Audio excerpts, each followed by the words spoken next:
মমতা বুকে ডার লেগে গেছে যে দিল্লিতে যদি 15% মুসলমান ঘুরে যায় 27 বছর পরে, তাহলে এখানে যদি 30% মুসলমান ঘুরে যায় তাহলে কি হবে।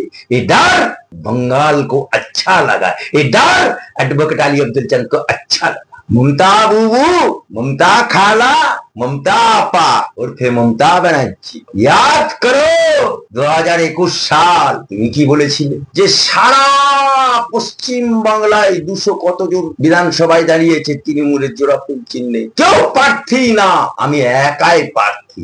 সবাই জিতলো, অনেকে হারলো। এই হারার মধ্যে তুমি নন্দীগ্রামে হেরে গেলে শুভেন্দুর কাছে, তারপরে তুমি আবার ভবানীপুরে দাঁড়িয়ে জিতে তুমি দাঁড়ালে, অর্থাৎ হিরো মুখ্যমন্ত্রী হয়ে আবার বিধানসভায় জিতে তোমাকে দাঁড়াতে হলো। এই ভারতবর্ষের ইতিহাসে প্রথম আমরা দেখতে পেলাম, বাংলার ইতিহাসে তো দেখতে পেলাম।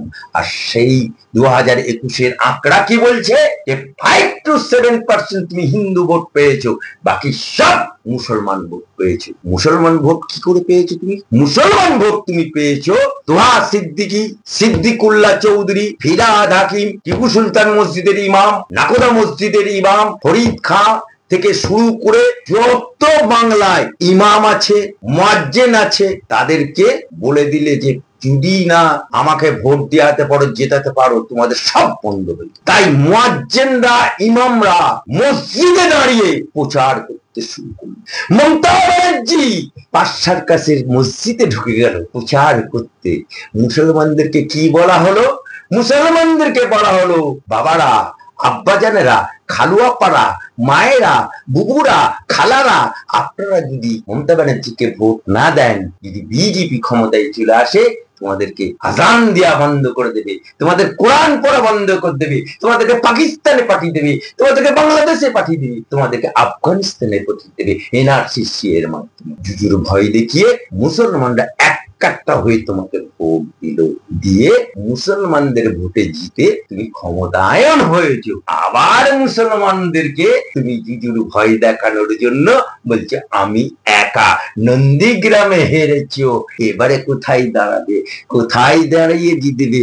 আজকে বাংলার মুসলমানরা জাগতে শুরু করেছে। দিল্লির মুসলমানরা 15% মুসলমানরা যারা 27 বছর ধরে বিজেপিকে হারানোর জন্য ভোট করতো, এই প্রথম কেজরিওয়ালকে হারানোর জন্য বিজেপির পক্ষে সবকা সাথ, সবকা বিকাশ, সবকা বিশ্বাসের উপর মুসলমান বুথগুলোতে, মুসলমান বিধানসভাগুলোতে কমল খিলিয়ে দিল এবং তপ্তে বসে গেল ভারতীয় জনতা পার্টি।